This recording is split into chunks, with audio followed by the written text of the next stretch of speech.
kind of the discourse markers and phrases that we could use at the time of essay that we have got, that is related to advantages and disadvantages.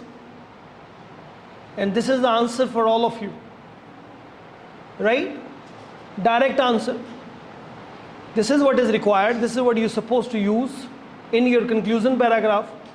And there's no need now to find it out. Sir, इस तो इलावा कुछ है? I don't think there is a need. इलावा तो बहुत कुछ होगा, but again, you just have to write only one conclusion. So you should not be confused, right? There are so many other ways, there are so many other phrases, there's no need to learn them.